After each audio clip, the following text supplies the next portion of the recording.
mallattoo keewwataa hundee dimokiraasii addunyaa fakkiidhaa.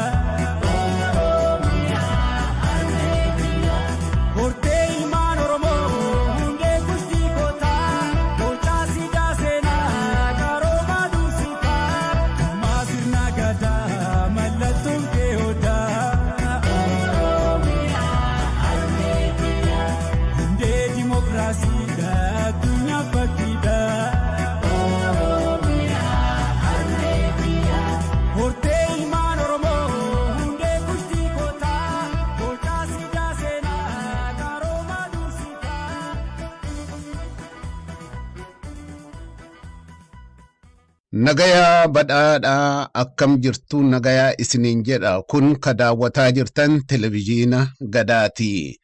Har'a keessummaa tokko qabadhee isiniif dhiyaadheera. Keessummaan kunis itti gaafatamaa dantaa haajaa alaa paartii biyyoolessa Oromiyaa obbo Amaan Shoggee Gannaati.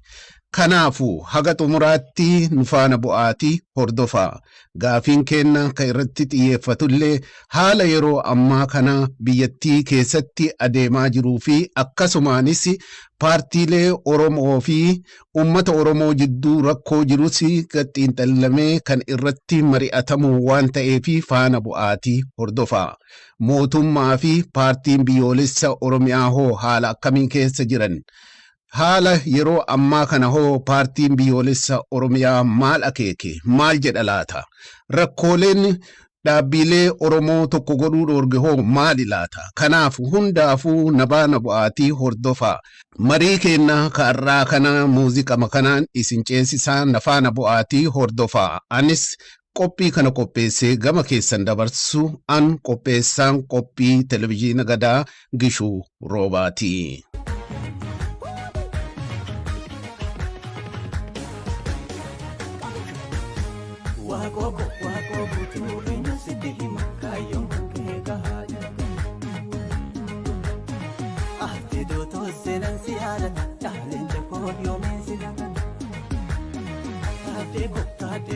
Siada kamar dikero bayos kadese wayo luga aje pamemal buma daras paso kamite jara bagada ko sitim kayo manke gahaje kan orchimbote parina dakam tahpa bahe ardahi kayo dale kasati duman hawi jara age kaduman Tugan sobatera akabara yomo bulugara Duraan dursee obbo Amaan Shoggee Gannaa yeroo keessan fudhattanii televizyiina Gadaa wajjin gaafiif deebii godhuu keessanii fi duraan dursee galatoomaa isiniin jedha.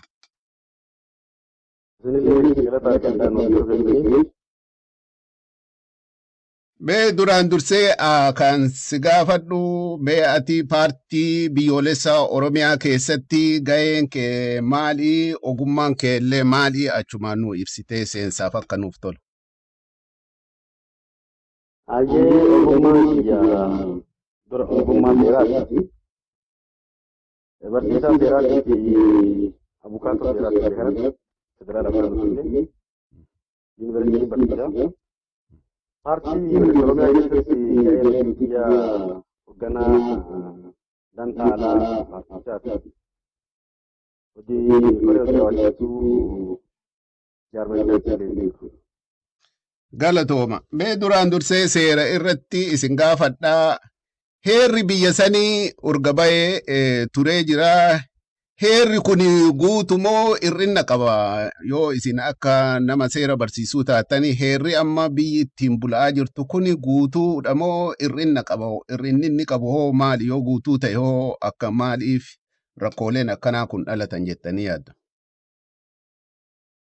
Akkaataa itti fayyadama heera biyyi ittiin bultu sani. Kana jechuun maal jechuun heerri yeroo bahutti jiddu galeessa godhatee kan bahu fedhii yeroo san jiru fi fuulduras yeroo dheeraadhaaf konseptii jeneraalistii jedhamu san qabaatee tajaajiluu danda'a. Garuu haalli isaa barbaachisaa ta'ee yeroo argametti haalli isaa fooyyessuu danda'u yoo kan uumamu taate fooyya'aa akkasitti guutamaa deema pirinsipilii seeraa irraa yookaan. Haa ta'utti gara heera biyya keenyaatti yoo dirinu heerri biyya keenyaa koomparaatiivilii heerota Afrikaa biyyoonni Afrikaa qaban keessaa heera baay'ee fooyya'aadha. Waggaa 28 heerri kun yoo ba'u heerri kun osoo hojiirra kan oolu taate sirni dimokiraasii biyya kanaa haga hadhaa duuba kanatti dhaabatee rakkoo irra hin ga'u. Garuu biyya keenyatti heerri rakkoo qabaatee yookiin heerri sadarkaa amma jirutti hir'ina qabaatee osoo hin taane hojiirra oolmaa heerichaati. Heerri kun gaafuma takkallee akkaataa ba'een akkaataa uummata fayyadamuun hojiirra waan hin ooliniif hir'ina hojii hiikuutu jira malee biyya keenya keessa. Heerri amma jiru kun biyya keenyaaf baay'ee gaarii fi baay'ee gahaa ture gammatti. Hadhayyuu heerri kun heera baay'ee bareedaa, heera baay'ee hojiitti kan hiikamu taate uummata keenya kana fayyaduudha. Kanaaf heerri mataa isaatti hir'ina qabaate rakkoon uummata kanarra yookiin biyya kanarra gahee hin jiru. Jannoo jiru qabaanii barsiisaa heera mootummaatiin illee waan ta'eef heerota biyya biraa hojii dhoofisee gaafa ilaaltu koomparaatiivilii heerri kun heera baay'ee fooyya'aadha. Jechuun heerri kun chaartaroota yookiin immoo konvenshiinoota addunyaan kun irratti walii galte akka Human Rights Convention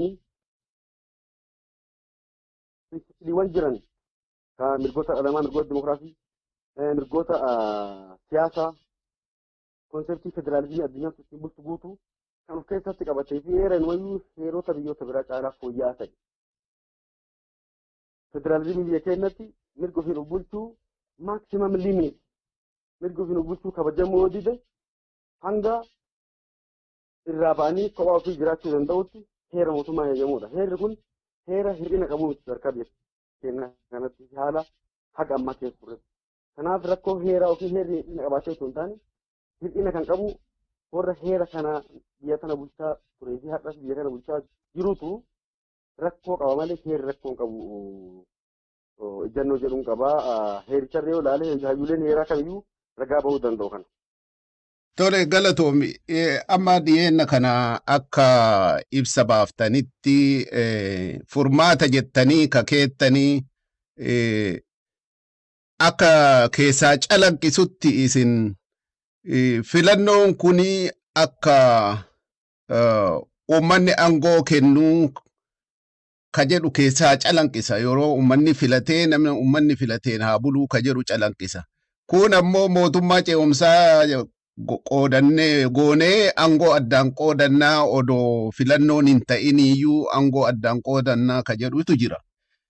Isin maalirraa mee isaa calaqqisuu kana isin uummanni aangoo filannoo malee hin fudhannuu ka jedhu mul'iftani ibsa keessan keessatti. Kanaaf kun ibsa amma waa'ee kallattiin ibsi kenna ka jedhu uummanni sabaaf sablammoonni biyya kanaa waliin ta'aniiti heera kana baafatanii. Heerri kun sanada walii galtee sabaaf sablammootaa fi uummattoota biyya kanaati. Sanada walummaa waliin jireenya sabaaf sablammootaa fi uummattoota biyya kanaati jenna. Heerri kun kan heera kana diiguun walii galtee sabaaf sablammootaa fi uummattoonni qaban diiguudha. Heera diiguu jechuun immoo biyya heera mootummaa kanaan ijaaramte. Sabaaf sablammoonni guutuu Itoophiyaa heera kanaan biyya amma Itoophiyaa federaaloftuu sana kan ijaaratan. Heerri kun tuqame taanaan yookiin heerri kun biyya taanaan biyyi federaaloftuun sabaaf sablammoonni ijaaratu kun hin biyyamuun. Ammatti garuu filannoon kanaaf akkuma heerri mootummaa keewwata 9 jalatti lafa kaa'utti qaamni kamiyyuu karaa heerri kun heeyyamuun alatti aangoo qabachuu hin qabu jedha. Kana jechuun maalidha? Akkasumas keewwanni 58 fi 54 filannoon kan geggeeffamu waggaa 5 ni jedha. Kanas akkaataa keewwata 8 fi birmadummaan kan sabaaf sablammootaa fi uummattoota Itoophiyaa waan ta'eef karaa bakka bu'oota isaanii filatanii mirga isaanii kana hojiirra oolfatanii jedha. Kanaaf walumaa galatti ammaan tana mootummaan aangoorra jiru kun yeroon isaa fulbaana ka dhumu ta'a. Hoggaa 5 dhumee jira. Filannoon amma caamsarraa jalqabee haga hagayyaatti godhamee hagayya eega fixee booda fulbaana 30tti mootummaa Yoosaa dhuftee mootummaa kan biraa kan mo'atoo jiraatu aangoo qabachuu qaba. Amma aangoon karaa seeraatiin darbuuf deemaa hin jiru. Rakkoon COVID-19 kun filannoo akka hin taane godhee jira yaada jedhu mootummaan dhiyeessee jira. Haala amma jiruunillee filannoo godhuu ulfaataadha. Mootummaa ce'umsaallee uumaniitiin mootummaa ce'umsaa jechuun pirinsipilii isaa jalqabumarraayyuu seera mootummaa kana hojiirraa dhaabdeet chaartera baafattee waliigalteedhaan mootummaa ce'umsaa uumta. Biyya kana keessatti siyaasaa bakka buutonni isaaf fayyadamoota gaggeessan kun yuunitarii mootummaa abbaa irree deebisee dhaabuuf akkasumas jira. Kun Itoophiyaa federaaltiin buluu kan barbaadu jira. Fedhiin paartilee biyyoota kana keessa jiranii waan waliin simneef walii galanii mootummaa ce'umsaa uumuun hin danda'amu. Inumaa waliigallee mootummaa ce'umsaa uumuun hafee jeequmsa biraa keessa taruu dandeenya. Yeroo kanatti immoo qaamni humna qabu fi waraanni aangoo mootummaa fudhateetiin rakkootti uummata galchuu danda'a waan jennuuf kun fudhatama hin qabaanne. Akkaataa qaama mootummaan jedhuutti heera hiikuu yoo jedhame heera hiikuun kunillee immoo heerri kan hiikamu yoo falmiin heeraa ka'e. Falmii heeraa jennu akkaataa heera mootummaa keewwata 9tiin gochoonni yookiin seeronni yookiin murtiileen heera mootummaatiin walitti bu'an kamiyyuu fudhataman qaban waan jedhuuf akkaataa keewwata 62 83 84 mana maree federeeshiniitiif aangoo kennameetiin yeroo walfalmiin akkasii jiru hiika heeraa itti kennuu jedhama. Ammatti garuu kan godhamaa jiru osoo falmiin hin ka'in osoo rakkoon hedduu uumamin kallattimaan keewwata 93 kan labsii yeroo muddamaa keewwata 54 kan bara hojii mana maree bakka bu'oota uummataa ilaallatu naahii kaatiin bara hojii kiyyanaa dheeressaa akka jedhu mana maree federeeshiniitti mootummaan kan dhiyeessaa jiru. Kana jechuun heerarratti keewwata biraa dabaluu jechuudha. Kun immoo heera fooyyessuu jechuudha. Heera fooyyessuun immoo aangoo mana maree bakka bu'oota mana maree federeeshiniif kenname osoo hin taane akkaataa keewwata 104 fi 105 mana maree naannoleetii fi mana maree federeeshiniif mana maree bakka bu'oota uummataa akkasumas uummanni irratti marate kan jedhu akkuma jirutti fudhatameetiin mana maree federeeshiniitiif seera kennameera. Kun immoo heeraan ala waan ta'eef inni mataa isaa hiika heeraa gaafata. Kana jechuun maalidhaa heera mootummaa kana diigamee jira jechuudha mootummaan iyyuu. Kunis fudhatama qabu jennee lafa keenyatti. Akkasumas labsii yeroo muddamaatiin biyya bulchuun akka hin danda'an labsii yeroo muddamaa yeroo aangoo jiran qofatti ittiin bulchuudha malee yeroo aangoo isaanii dhumetti akka hojiirra bulchuu isaan hin dandeenye keewwatichi lafa kaawwan ta'eef fudhatama kan hin qabnedha. Paarlaamallee diigee ofii itti fufuu mootummaan itti fufuu kan jedhamillee paarlaamaas diiganii filannoo ji'a jaha keessa gaggeessaniitiin itti fufuudhaaf kan dandeessisu yeroo barri hojii isaanii hin dhuminidha. Filannoon kun marti fudhatama kan hin qabnedha.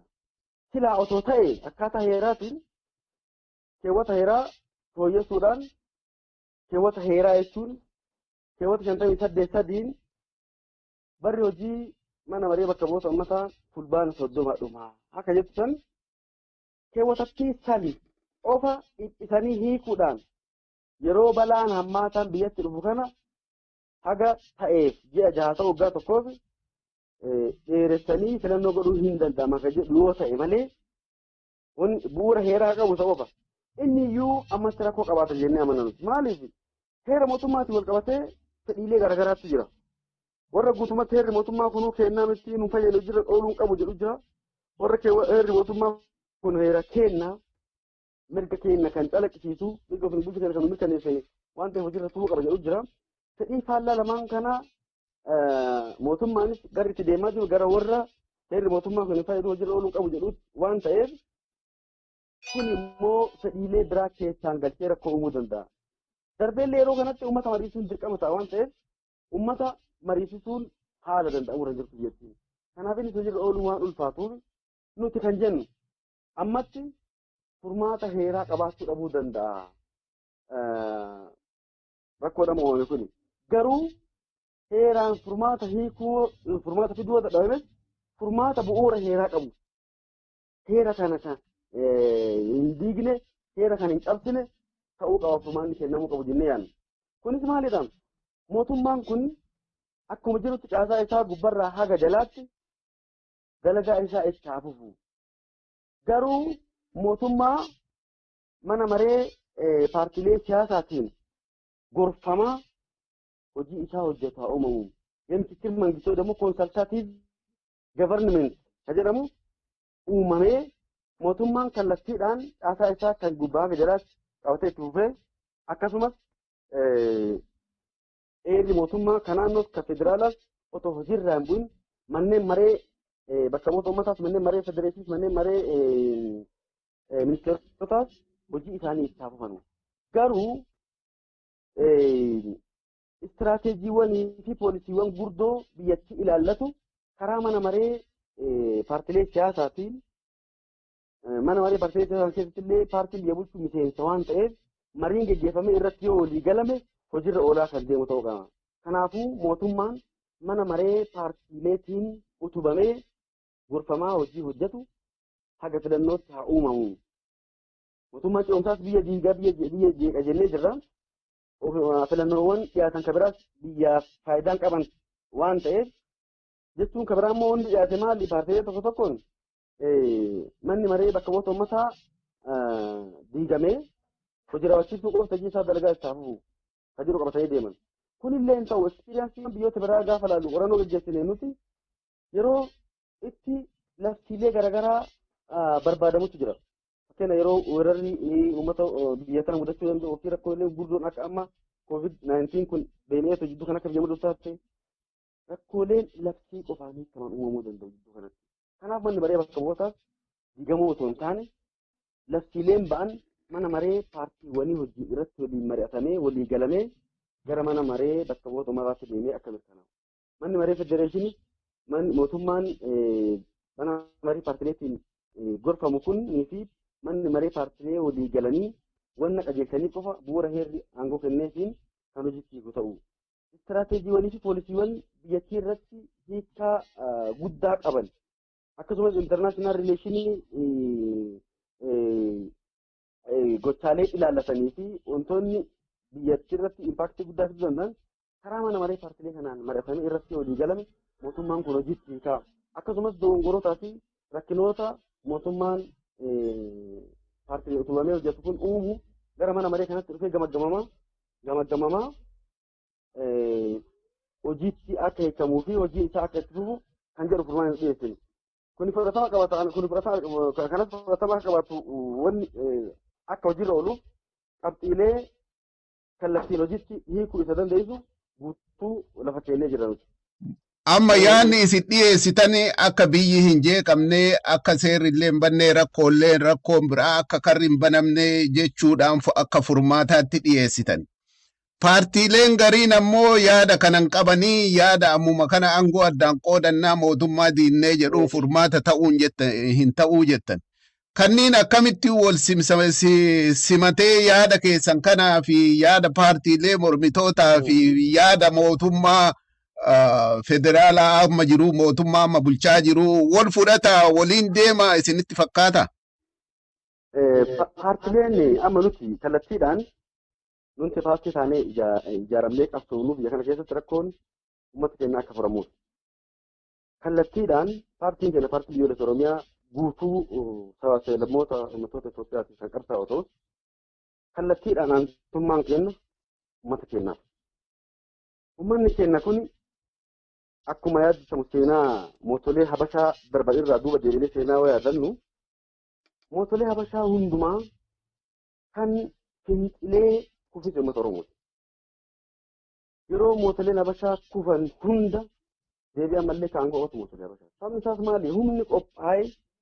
Humni siyaasaa qophaa'ee kan aangoo qabatee fedhii uummata sana galmaan ga'u haqa ammaatti ijaaramuu dhabu. Bara Haile Sillaaseen akka qabsoo guddaa gaggeesse Oromoodha. Dargiin akka qabsoo guddaa gaggeesse Oromoodha. Ammas mootummaan TPLF akka qabsoo guddaa gaggeesse Oromoodha. Garuu yeroo hundi humni qindaa'ee waan hin jirreef Oromoon ikoonoomii waan ijaaraminiif haala kamiiyyuu waraanas kan qabu waan hin taaneef Oromoon yeroo kamiyyuu qabsoo inni fidee lafaan ga'e kan fudhatu uummata biraa yookiin immoo gita biraati. Ammas wanti jiru maalidha? Haala amma jiru kanaan mootummaa kana ammas mootummaa kana kufutuu hin danda'a biyya tokkotti. Akkamitti uummanni guutuun yoo itti ka'e tokkoffaa mootummaan kun uummata Oromoo qofaa osoo hin taane kan mormamaa jiru uummattoota hundaan mormamaa jiru. Inumaa mootummaa kana uummantoonni biraa kan kabajanii ta'anii ilaalaa jiraniif uummanni Oromoo hin deeggara. Mootummaa kiyya jedhee fudhatu jedhanii waa jedhanii. Oromoon itti ka'e taanaan sablamoonni biraa illee akkasanii mootummaan kufuu danda'a. Mootummaan kun immoo kufuu nurratti kufa. Argitanii hammaata rakkoon hamaan kan nutti dhufu mootummaan kun immideetilii kufe taanaan yookiin aangoo waraanaas fudhata yookiin warra humna waraanaatti qophaa'ee lafa jiru akka TPLF akka humnoota Habashaa kan waraanaan qophaa'anii jirantu fudhachuu danda'a malee uummanni Oromoo hadhatti dhuunfaanuu namni qawwee takkatti mana hin qabnee fi humna ikoonoomii hin qabne aangoo qabachuu hin danda'u. Kanaaf mootummaa kana kuffisuu irraa heera mootummaa kana immoo heera mootummaa ittiin hojiirra ooluu baasuuf mirgi sabaaf sablammootaa irratti mirkanaa'ee lafa jiru kana diiguurraa mootummaan kun akkuma jiru kanatti haga yeroo murtaa'ee rakkoon kun yeroo muraasa keessa furamuu danda'a yookiin waggaa tokko furamuu danda'a yookiin ji'a ja'a furamuu danda'a haga sanitti mootummaan kun kufuurra heerri mootummaa diigamuurra waliin mari'achaa mootummaan kunis akkuma wurtolee darbanii quufee akka uummata keenya irratti dhiibbaan uumne akka uummata keenya ajjeefee akka uummata keenya hiine waliin mari'ataa rakkoolee mootummaan uumuus furaa hojiilee mootummaan biyya kanaaf uummata kanaaf hojjechuu qabaatuuf yaada dhiyeessaa fi waliin itti fufuun furmaata hunda caalu. Kun immoo uummattoota biyya kanaa hunduma fayyada. Sababoota xiyyeeffamoo hadhallee humna hin qabne kan fedhii gara dimokiraasiitti ce'uu qaban hunduma fayyada. Mootummaan kunis warri hadha kallattii mootummaa kana waliin aangoo godhannee mootummaan sana akka isaan jiran daddafee bafuun akkuma barii saba sana aangoo qabatanii kennan waan ta'uu miti. Mootummaan fulbaana 30 mootummaan fayyada. Boru mootummaan kun warri hadha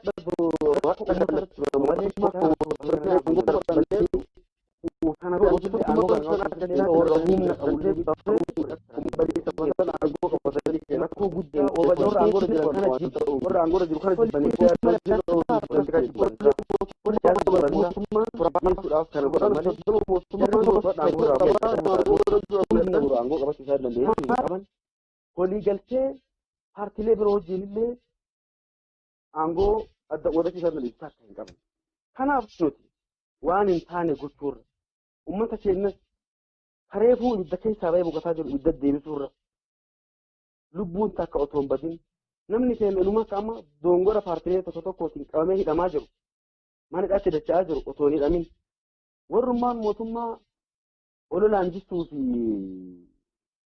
lafa dhiitu ka mootummaa kanallee jistuu dandeenye ka uummata kanallee jistuu dandeenye ofiifuu rakkoo ofii keessaa obaasuu dandeenye godhu kana hunduu isaaniitu rakkoo irraa hambisuuf jecha arbi sagalbula kurreeffachuu hin dadhabu akkuma jedhan haganaa turreerra hoggaa takka yookiin ji'a ja'a haga rakkoon kun darbutti mootummaa kanas yaada waliigallee yaada kana kan fudhatu yoo taatu utubaa itti fufuun furmaata hunda caalu.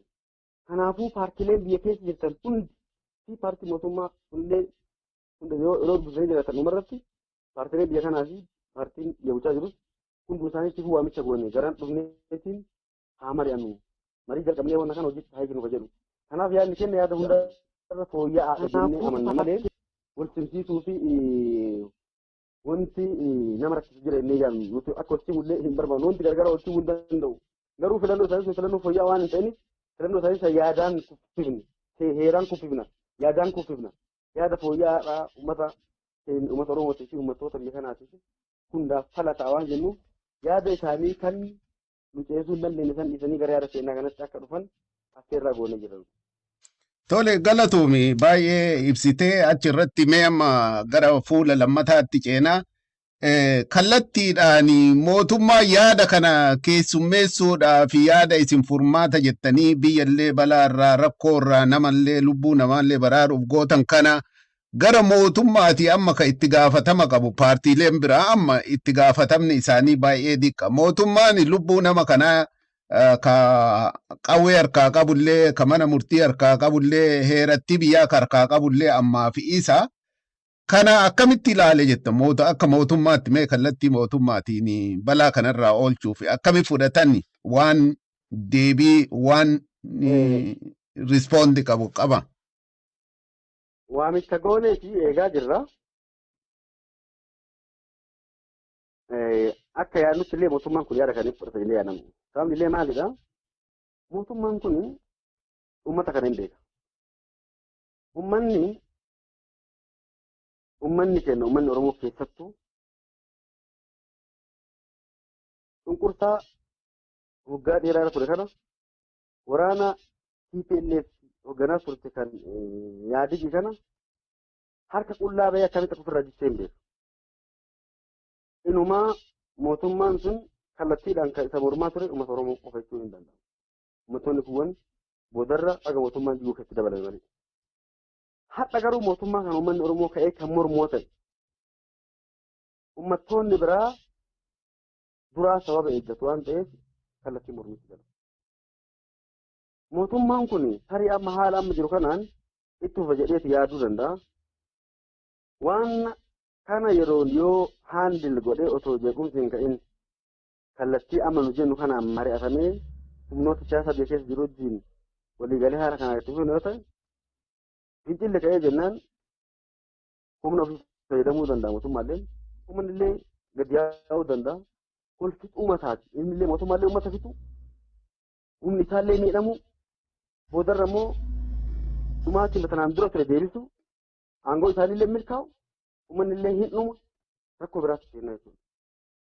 Kun akka hin taaneef warri kun uummata kanas waan beekuuf haala ofiis waan beekuuf bu'uura isaaniillee hin beeku eessaa akka dhufan. Wanni hammaataan biraa guddoon maalidha? Jarri kun warra mootummaa kuufee jennu kana keessaas ta'e. Warri kun warra mootummaa san keessatti waan dalagamaa ture hunda akka mootummaatti mootummichi itti gaafatamummaa fudhata waan ta'eef qaama itti gaafatamummaa san fudhata. Haa ta'uuti garuu warra mootummaan akka mootummichi akka kufaa jiru dafee galeetii uummatatti makameef.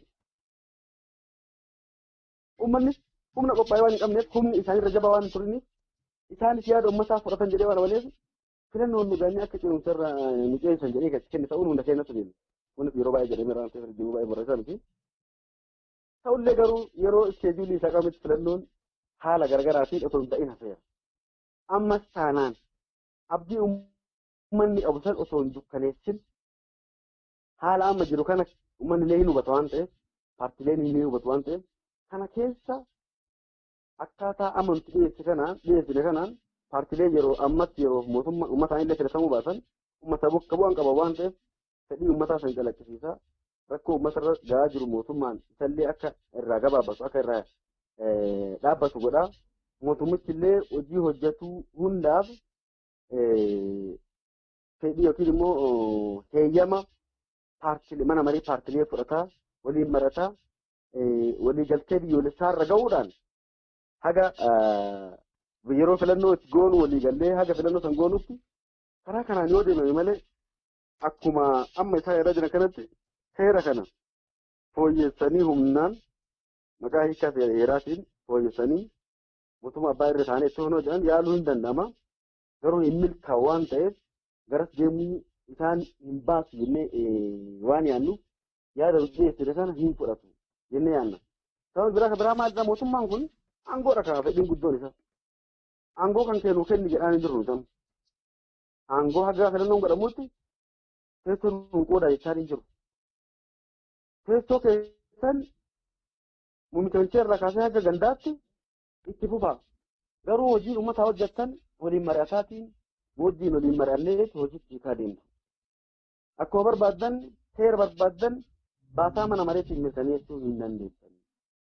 Akkuma barbaaddan heera fidaniitiin heerumaan ala hiiksisuu hin dandeessanii. Kana booda heerri manni marii keessan baasu ta'e poolisiiwwan fi istiraateejiiwwan gurguddoon biyya kana ilaallatan kophaa keessan akka barbaaddan kan goota otoo hin taane mana maree paartiileetti dhiyeessanii mana maree paartiilee uumame mana maree paartiilee uumame isaan wajjin mari'ataa hojii isaanii isaan ta'aa jenna. Kun hunduma isaaniitiif furmaata paartiileetis furmaata jennee waa yaadnuuf yaadni kun fudhatama jennee yaadna.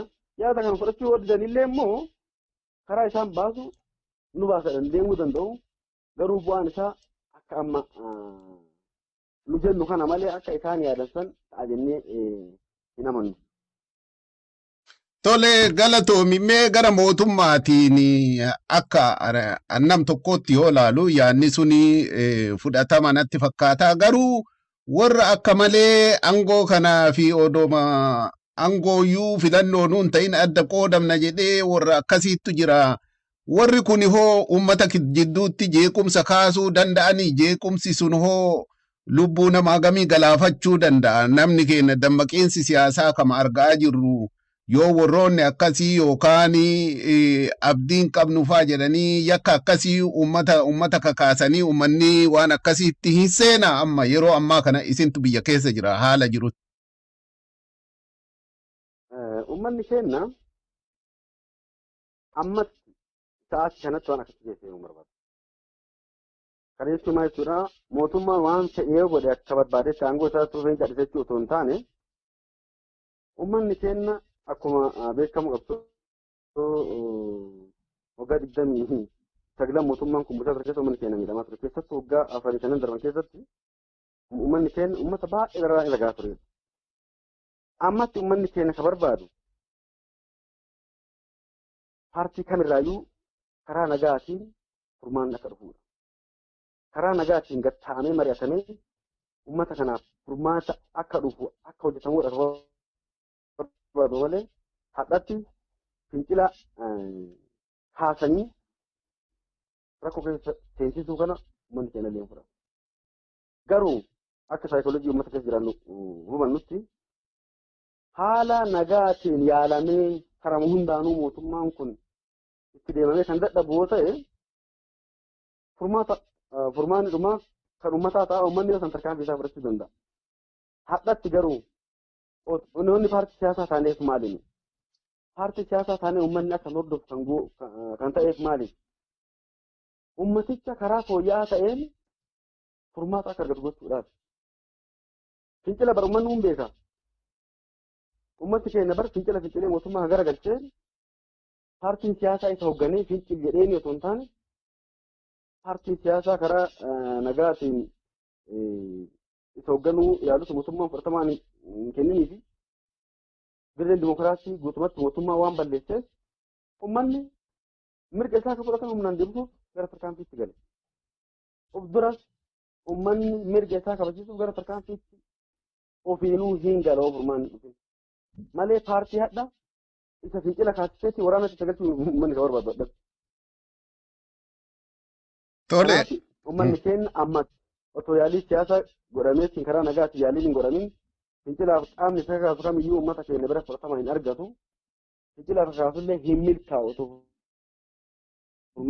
otoo karaan biraa yaalamin. Karaan biraa yaalamee dhumarra oge garuu suni dadhabnee argamee uummatatti waan deebisanii uummanni gaafsan tarkaanfii isaa kan fudhatu ta'a. Ammatti warri akkas jedhu jara sodaachisuun aangoo akka namuu barbaadu jarri illee immoo sodaatee akkasitti aangoo adda isaaniitti qooduu hin danda'u. Isaan lamaan jidduu walii bu'iinsi dhufu namoota hubannoo qaban tokko tokko akkasumas rakkoo itti fiduu danda'a. Garuu dhiyeennatti karaa kanaan furmaata argachuun hin danda'ama jennee yaadnu.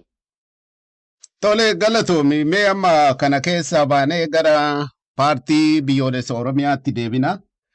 Paartiin biyyoolessa Oromiyaa yeroo baay'ee keessattuu paartiilee Oromoota siyaasaa walitti fiduu fi akka ibsa deengaddaa hoogganaa paartii biyyoolessaa irraa Birgeed Jeneraal Kamaal Galchuu irraa dhageenyetti adda durummaan hojjetanii egaa achiin gayanii dubbiin sunillee wal miliquu taate. Miliquu san maaltu fide? Paartiin kun baay'ee dadhabee hojjetee alaa jalqabee biyya alaatii jalqabee biyya alaatittillee walitti fiduuf yaalii godhee warra dhugaa fi haqaa fi uummata Oromooti amanu walitti qabee dhaqe.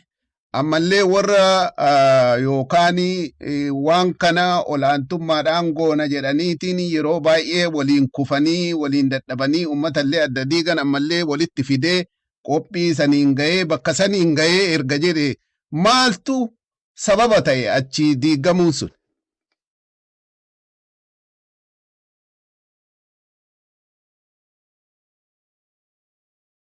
Gaaffii gaariidha Pireefekiyya. Kaayyoon itti qabsaa'aa paartiilee Oromoo hundi kan qabsaa'aniif Oromoodhaaf jedhee amana paartiin biyyoolessa Oromiyaa. Kanaaf eega Oromoo qabsoofna taane humni adda bittinnaa hin qabu. Humna jabaa tokko taanee uummata kanaaf bu'aa buusuu qabna.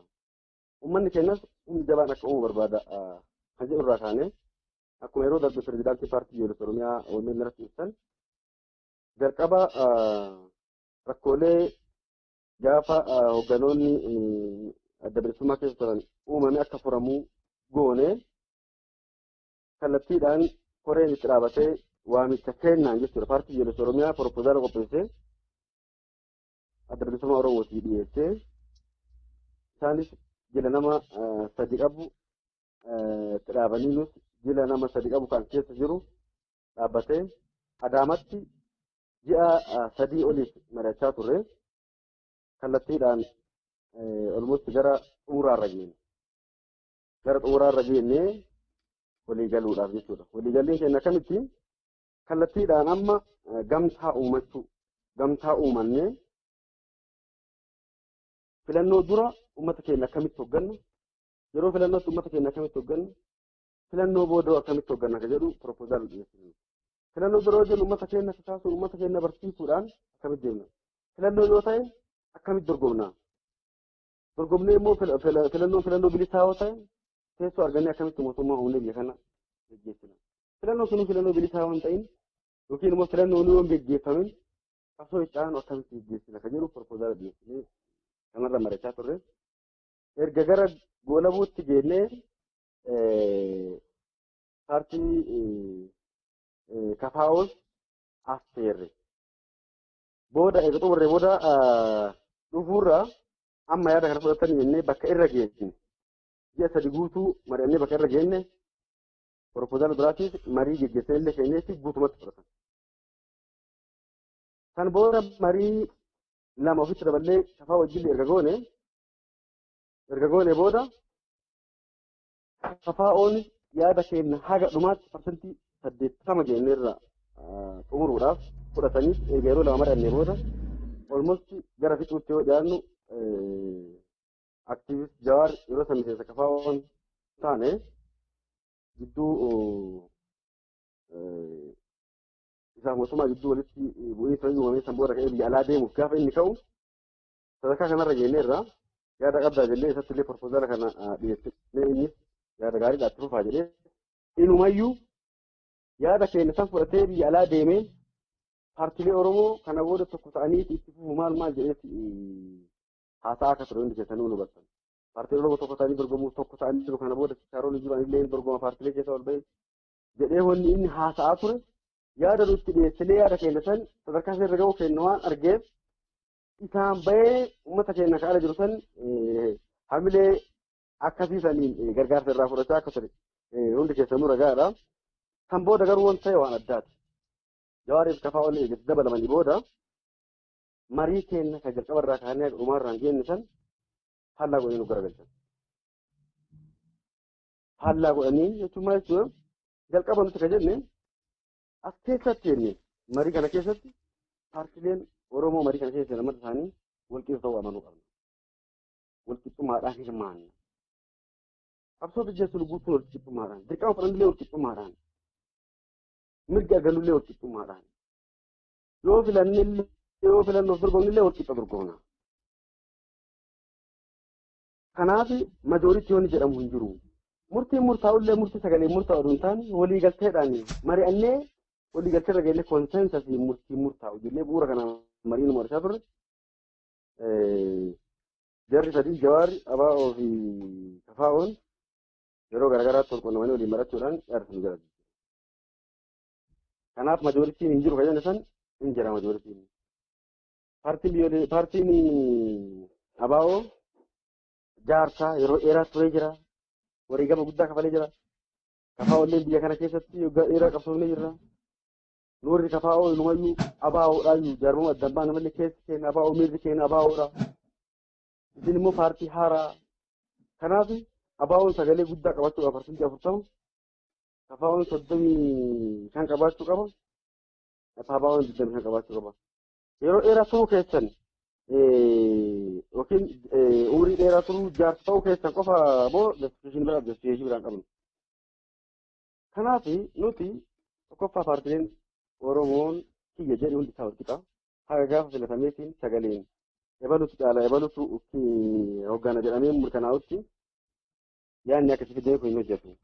Ammatti qabsoo gaggeessaa jirru bakka itti gaggeessaa jirrutti uummata keessa gaggeessaa jirrutti namni ebalutu ebaluun caalaa hin barbaachisu. Filannoon kun godhamuu dhabuu danda'a. Waan nama ajaa'ibirraa proposaalii isin keessatti filannoo dura filannoo booda maal goona akka jenne filannoo yoo ta'e maal goona filannoo yoo ta'e maal goona akka jenne san guutuu dhiisanii akka filannoon filatamee haadha teessoo paarlaamaa seenaa jirru haadha mata teessoo addaan qoratanii ministeera ta'uuf yookiin aangoo qabachuuf bololuu irraa kan ka'e teessoon keenya guddaa ta'uu qaba. Kana waan ta'in isin hojii marnaniiti waltajjicha dhiisanii mariin itti qopheessinee itti deemaa ture akka markaa fudhatan.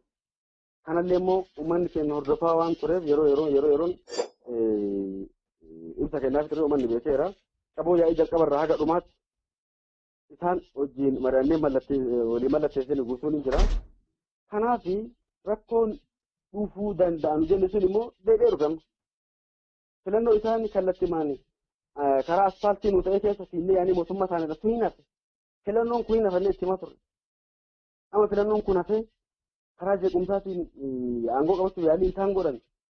Gubbarraa haga dakaatti jeequmsa uummata keessatti uumanii mootummaa wajjin bu'anii maniidhaatti gaafa duudan ammallee haalli ittiin deebi'anii ittiin jala dhokatuuf yaaliin godhanii mudata tokko tokko. Kanaaf dhimmi marii keenya isa addaan kutuu danda'e marii keenya akka milkoofne godhe dhimma uummata otoo hin taane dhimma dhuunfaa namoota jaarmiyaalee san keessa jiranii fi hooggantoota jaarmiyaalee saniiti malee dantaa uummataa miti. Dantaa uummataa nuti uummanni paartilee olii uummanni keenya yaada kana waan eeguuf milkaa'uu qaba jennee yeroo garaagaraatti sochii nu godhaa turre guutuu kan kufachiisan Jawaaris dhuunfaa isaatiin jarri lamaan paartilee lamaan keessa hooggantoonni jiranillee fedhii dhuunfaa isaanii inumaa keessa darbanii uummanni Oromoo kan carraa argatuumaa garaagaraatti wal dorgomne malee waliin dorgomuu nu barbaachisu. Kanaaf yaada isin jettan dhagahuun barbaannu nu fudhannu ka jedhuudhaan tuffiidhaan waan akkasii jallisan guutuu kutanii keessaa bayanii wanni amma dhufaa jiru kun immoo akka dhufu waan beennuuf wanni nuti seenu kun dhufaa gaafsanii gaabbisan jennee addaan galle akkana jira. Tore galatoomi mee asumarratti ka dubbiin ka lafa jiru mirgi uummataa hoo eessa jira yeroo ati asuma ta'anii warri paartii hoogganu aangoo addaan qoodamtee akkana addaan galla ka jedhu mirga uummataa eessa kaaya mootummaa amma jiru mootummaa seeraatii miti seeraan hin filamnee mootummaa abbaa irreetii jedhan kuni abbaa irrummaa biraan garsiisu akkamitti waa'ee dimokiraasii fi walqixxummaa fi mirga sabaa dubbachuun danda'ama uummatoota biyya san keessa jiranii mee. Ila kun maal sitti fakkaate? Akka isaa yaadanitti mootummaan kun filannoo yeroo isaa eeggees godha. Filannoo bilisa godha waan ta'eef waliin koolishinii uumnee yookiin immoo gamtaa tokko uumnee maqaa tokko mallattoo tokko yoo dorgomnu achi keessatti sagalee uummanni Oromoo yaadaatu paartiilee walii galan jedheef mootummaa fiduu dhiisee paartii kan yookiin immoo gamtaa kana fila waan ta'eef sagalee gamtaan kun argatu keessa parsentiin 40 qabaa oofatu. Parsentiin 35 kafaa oofatu. Parsentiin xiqqaan immoo ka fabaa oofatu. Inuma waan nama ajaa'ibu keessa falmii san keessatti kakaasaa turre kunoo ka ijaaraa jirru mana tokko gamtaa tokko paartii maqaa tokkoon dorgomu. Paartii mallattoo tokkoon dorgomu. Walumaan illee ta'ee lakka'annees bakka tokko mootummaa ta'uuf deemna. Wanni isin yaachise maali? Addatti sagalee guddaa kanoo argatan achitti maal fiduu eddan paartii keenya kanatti? Wanni isin yaachise yaaddoo guddoo kan isin fide kun maalidha? Jennee yoo gaafannu deebii hin qabu. Jarri kun afaan Oromoo dubbatan malee maqaa Oromootiin daldalu malee dantaa Oromoo tokko keessaa hin qaban. Kunis maali? Uummanni keenya hadhas maqaa isaaniitiin hidhamaa jira. Maqaa isaaniitiin ajjeefamaa jira. Argitanii uummanni keenya hadha bakka jiru hundaa paartileen tun takkanaa ta'uu qabdi jedhee yeroo dhaadutti paartileen tokko ta'uun barbaachisaa akka hin taanetti fudhatanii paartii biraa ofirraa dhiibanii salphatti akka waan aangoo argachuu danda'anii tokkotti waan yaadaniif kana godhani. Garuu wanti biyya kana kun ka ta'uu danda'u gara biraatiin bolola aangoo dhuunfaa isaaniitiin dabalatatti haala siyaasa biyya kanaa beekuu dhabu. Jarri kun siyaasa gaggeessina jedha malee siyaasa biyya kanaa hin beekan jenneen amanu. Siyaasni biyya kanaa mootummaan biyya kanaa filannoo kan gaggeessu intarnaashinaal kooministiiin akka gargaarsa isaa kennuuf imeejii biyya alaa fudhachuuf argachuuf jecha malee filannoo bilisaa akka hin gaggeessine biyya kana keessatti beekamaadha.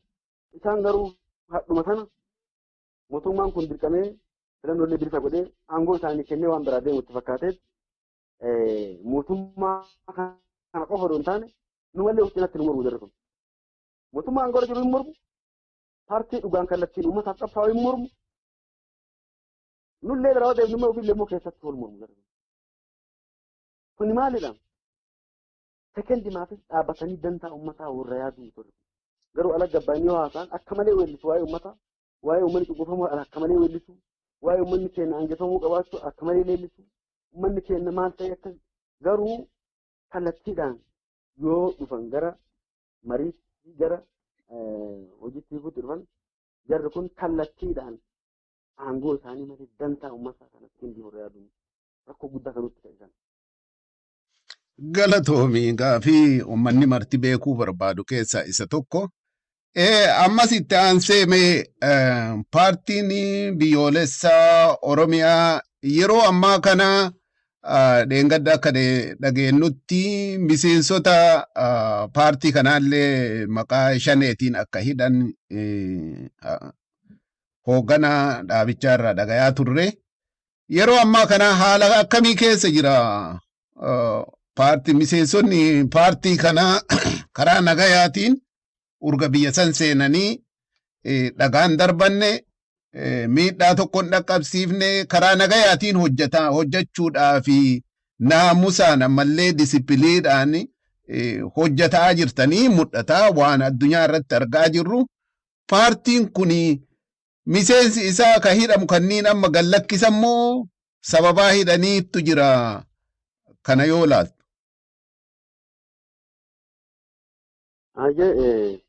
Akkuma isinillee kaaftan paartiin keenya nuti miseensa keenya ijaarre gubbaarraa kaasee aga jalaatti yeroo garagaraatti leenjii kennaati ture. Leenjii nu kennuuf leenjii qabsoo karaa nagaa.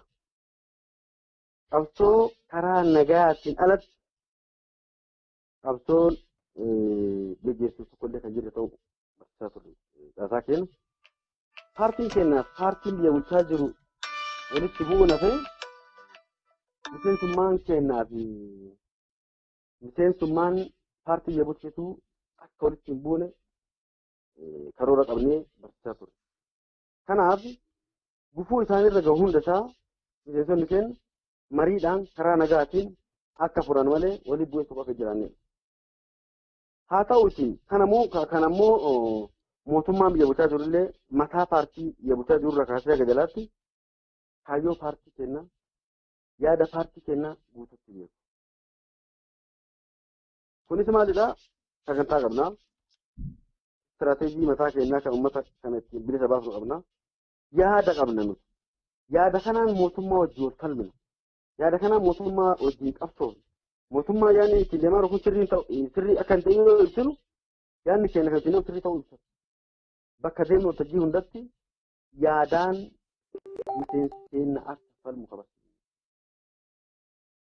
Kanarraa ka'e caasaan keenya haga gandaatti walitti bu'iinsa dhuunfaatiyyuu keessa hin galu. Haa ta'uuti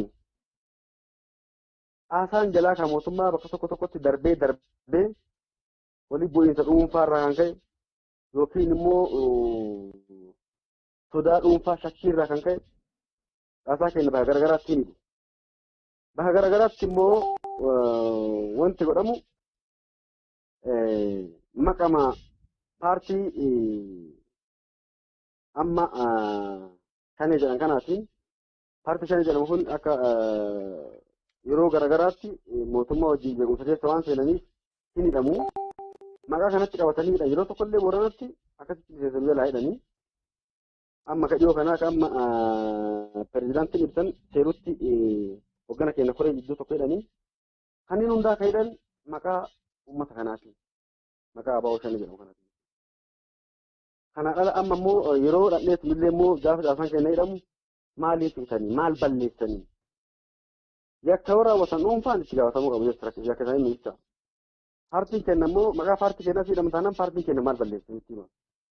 Paartii keessa waan balleessine paartii karaa nagaatiin qabsaa'u karaa qabsoo keessa hin deeggaran jedhu caasaan keenya caasaa dongorree caasaa shaniiti jennee malee keessan ta'uu hin beekne jiraatuma gadi nu lakkisu hagamma kun immoo dogongora qofa jennee amanullee baannu rakkina caasaa mootummaa qabu waan ta'eef mootummaan rakkoo kana furachuu danda'a jennee yaanna. Kana malee immoo rakkoon kun iyyuu ka dhufuu danda'e warra kana warra maqaa isaaniitiin miseensi keenya hidhamu kana qabsoo karaa nagaa qofaa akka gaggeessaniif yeroo baay'ee isaanitti illee himaa ture isaa wajjin barachaa ture.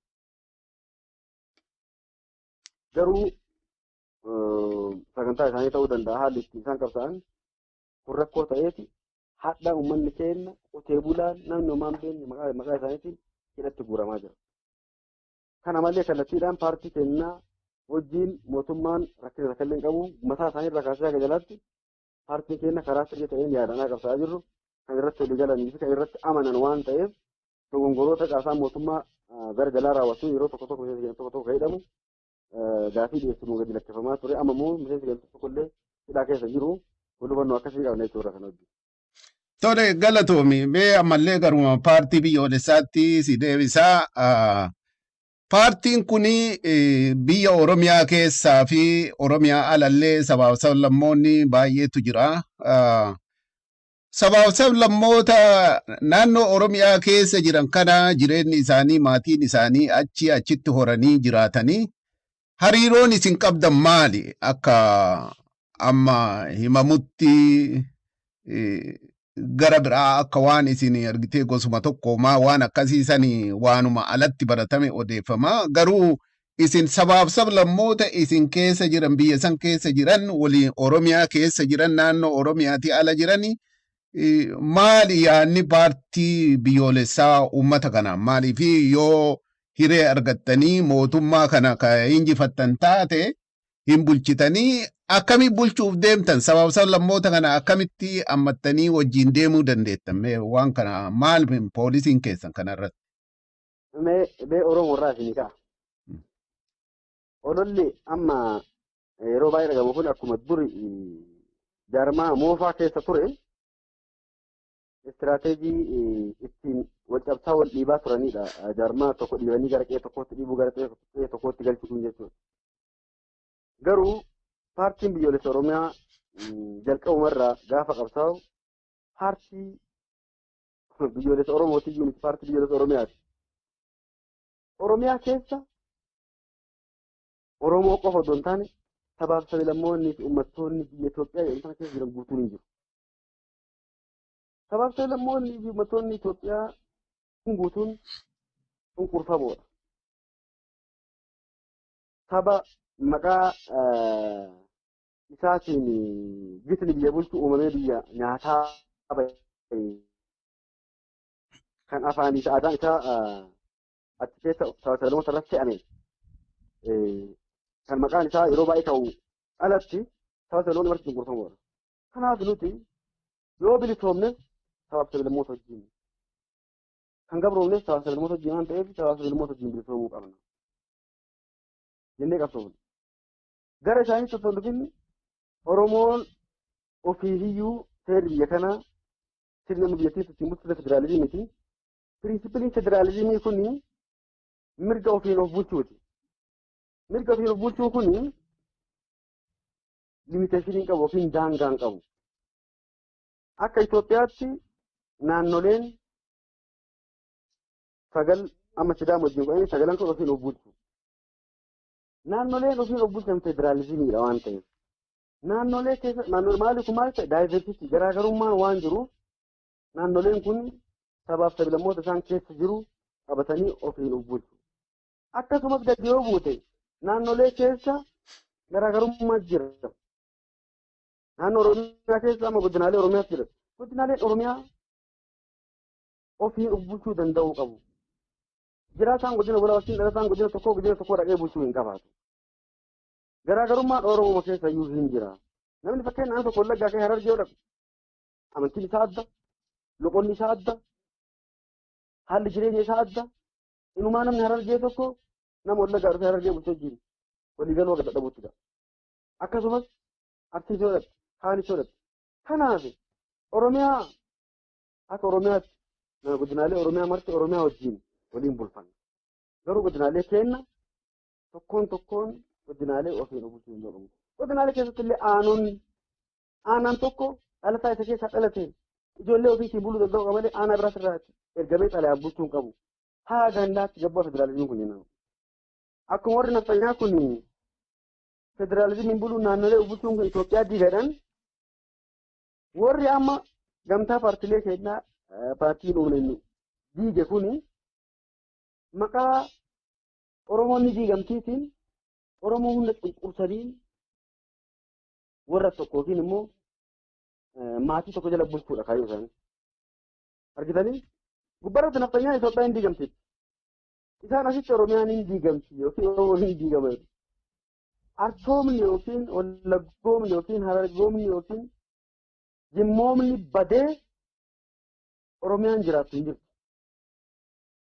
Nuti kan jennu Arsoomni eda'uu Macooma eda'uu Tuulamooma eda'uu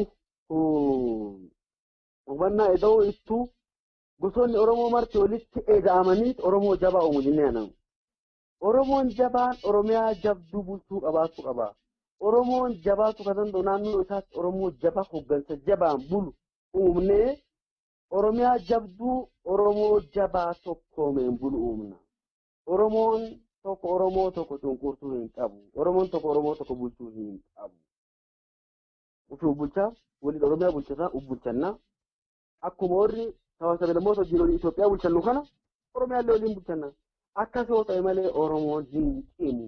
Tajaajila kanaan isaan akkuma jarmaa moofaa yeroo bakka meeqa addaan diigame isaanii keessatti godhaa turan hadhallee maqaa Oromooti yoo achi galan manatti hojjetan kan biraa yoo ala gabbaan kaleellisan Oromoo yoo ol dachaa wanni hojjetan kan biraa bu'uura kanaan Oromoo biraa gitni tokko cunqursuus hayyoo qabatanii deemantu kana fide. Kanaaf paartiin biyyoolessa Oromiyaa maal godha? Guutuu Oromiyaa keessaa caasaa qaba paartiin biyyoolessa Oromiyaa. Wallaggatti ilmaan Wallaggaa ijaara. Hoggansa ijoollee Wallaggaa fida. Jimmatti ijoollee Jimmaa ijaara. Ilmaan Jimmaa ijaara. Hargetti ilmaan Hargee, Arsiitti ilmaan Arsii ijaare. Paartii biyyoolessa Oromiyaa keessatti caasaa marti Oromiyaa keessaa utubamee paartii jabaa ijaaru. Paartii jabaa ijaarre kanaan immoo Oromiyaa waliin bulchina. Paartii keenya keessaan immoo dhaloota naannoo saniitiin naannoo san bulchaatti Oromoo jabaa ijaarraa ka jedhuun sochii gooneen akkasitti Oromoo ijaaraa jirra. Hawaasa lammoon Oromiyaa keessa jiran immoo mirga heerri mootummaa isaanii keeyyamu guutuu qabaatanii Oromiyaa keessatti Oromoo wajjin jiraatu. Mirga qabeenya horachuu, mirga nagaan jiraachuu, mirga filuu. Yoomuu aadaaf afaan naannichaa beeke mirga dorgomee kilatamu qabaatee Oromoo wajjin nagaan jiraachuu danda'a. Haga aadaa seeraa afaan Oromoo kabajetti, haga biyya Oromoo kabajetti, haga afaan naannichaa beekee Oromoo wajjin jiraachuu danda'etti mirga filachuu, mirga filuu. Darbees immoo uummanni isa filatanaan mirga filatamuu qabaate mirga nagaan jiraachuu. Sodaan guddaan biyya kana keessa jiru maalidha? Oromoon gaafa of danda'ee jabaatee bulchee biyyarraa isin buqqisa qabee isin saamadhanii suni yoomiyyuu ta'uu hin danda'u. Lammiin biyya kana akkuma bee biyya alaa jiraataa jiru akkuma isin illee biyya alaa jirtan waan ta'eef biyya kamiyyuu keessa jiraatee qabeenya horachuu of danda'u. Oromiyaa keessa qabeenya horatee nagaan jiraachuu nageenyi isaa eeggamu argitanii mirga qabeenya horachuu, mirga nagaan jiraachuu, mirga heerri mootummaa isaa heeyyame guutuu qabaataa Oromoo wajjin jiraachuu akka danda'uuf kaayyoo kana ibsaa fi miseensarraa kaasee haqa caasaa hooggansaa keessa Sabaa Salamoon hin jiru paartii keenya keessa. Paartiin keenya Oromiyaa immoo kibbarratti Sidaamaa, Hadiyyaa keessa, Guraagee keessa, Silxee keessa, Alaabaa keessa, haga Walaayittaatti, naannoo Amaaraa, Walloon, kamiseen alattiyyuu warra afaan Amaaraa qofa beeku. Direedawaa keessatti guutuun Direedawaa almost barsentii 98 Oromoodha. Harargee keessatti fi Finfinnee naannolee shanii ol keessatti haasaa ijaarratee biyyeessa ijaarratee kootaa amma paartiin mirgaa boordiin yookiin boordii filannoo 10,000 guuttaadhaa jedhamu sanii olitti gara 30,40,50 akka ga'u miseensi kenna naannolee sanii kana keessa kan jirudha. Kanaaf paartiin keenya kallattiin Oromoof kan qabsaa'u illee sabaaf sablammootaa fi uummattoota biyya kanaa guutuuf ifa qabsaa. Kunis maalidha? Kaayyoon keenya biyya empaayiraa humna qawweetiin ijaaramtee hadhallee humna qawweetiin bulaa jirtu sana saayikooloojii qawwee biyya bulchuu kana diigneeti biyya uummanni ofii walii galtee ijaarratee fi mootummaa ofii kallattiin filateen bulu ijaarraa biyya uummattootaa ijaarraa. Biyya uummattootaa ijaaramtu kuni biyya Oromoos, biyya Walaayittaas, biyya Guraagees, biyya Tigrees, biyya Amaaras, biyya Sabaa Sablammoota hundaatu akka taatu. Akka hundi lammii biyya tanaa jedhee biyya tanaan boonuu danda'utti biyya tana bulchuuf deemu waan ta'eef sagantaan keenya Oromoo hunda humneessuu bira darbee Sabaa Sablammoota iyyuu humneessuu sagantaa danda'u waan ta'eef paartiin keenya Oromoo bira darbee iyyuu paartii Sabaa Sablammootaa fi uummattoota Itoophiyaati jenna. Galatoomi mee amma yeroo dheeraallee haasofnee gara dhumaatti adeemna. Amma yeroo ammaa kana paartiin keessan kallattii haala rakkoo jiruullee akeektanii uummataa hoo akka uummataatti karaa kamiin karaa miidiyaatiin baay'ee gadi bu'aadha. Akka hojii keessaniitiin wal madaalaan jiru. Kanaafi uummata keenyaa fi sabaaf sablammoota hundaayyuu karaa nagayaa akka deeman karaa mirga isaan ittiin argatan akka deeman waan irraa maayii dhaamsa dabarfachuu barbaaddu mee marumaayyuu sabaaf sablammootallee hundumaayyuu mee maal jettee dabarsita akkamitti akka hubatan barbaadda keessattuu warra biyya alaa kana jiru. Paartiin biyyoolessa Oromiyaa sabaaf sablammoota fi uummattoonni biyya kanaa fi uummanni Oromoo paartii kana akka itti hubachuu qaban jedhee kan yaadu. Paartiin kun paartii guutumatti karaa nagaatiin qabsaa'u ta'uu beekamuu danda'u qabaata. Karaa nagaatiin yoo qabsaa'us hayyoo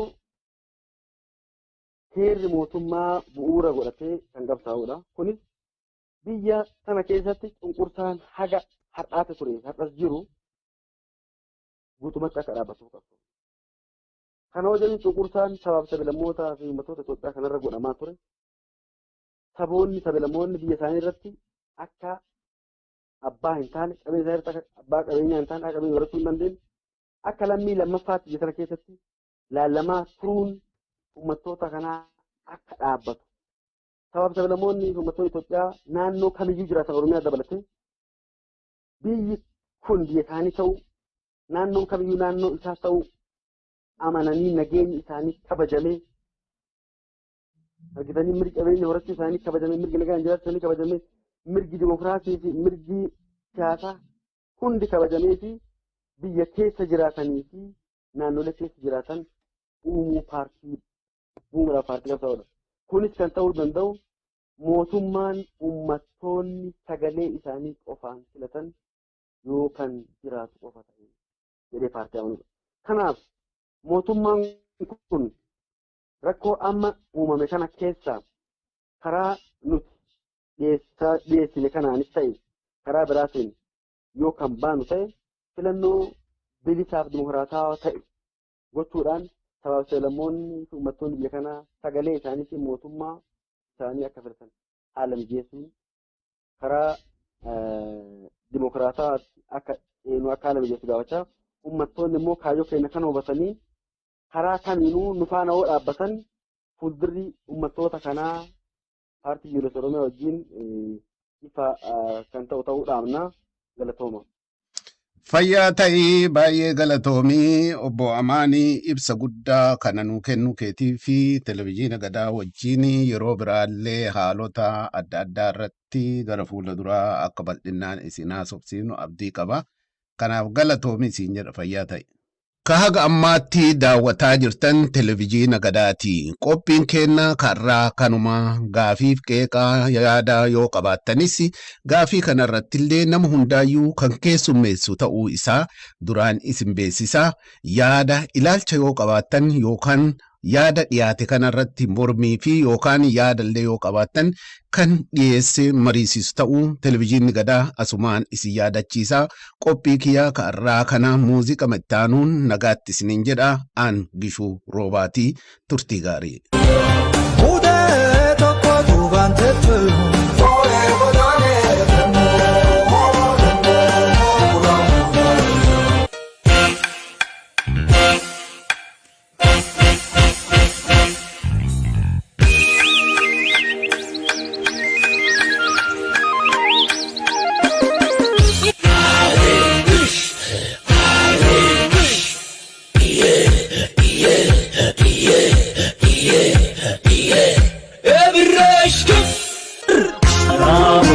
Adantenya Daud, senantenya Daud. Kufe guyana dunya mariti buntu, abo tutumela labe, adunya marakorate dadabe.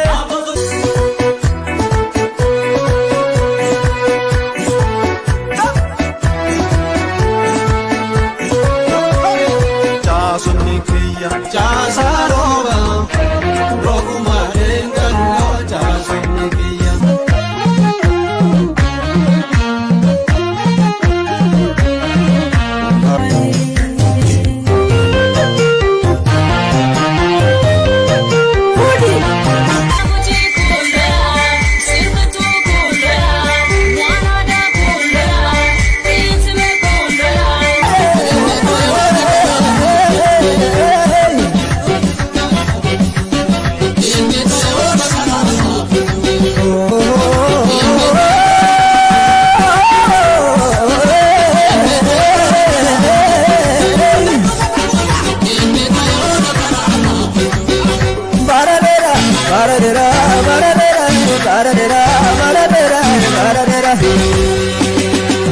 Tole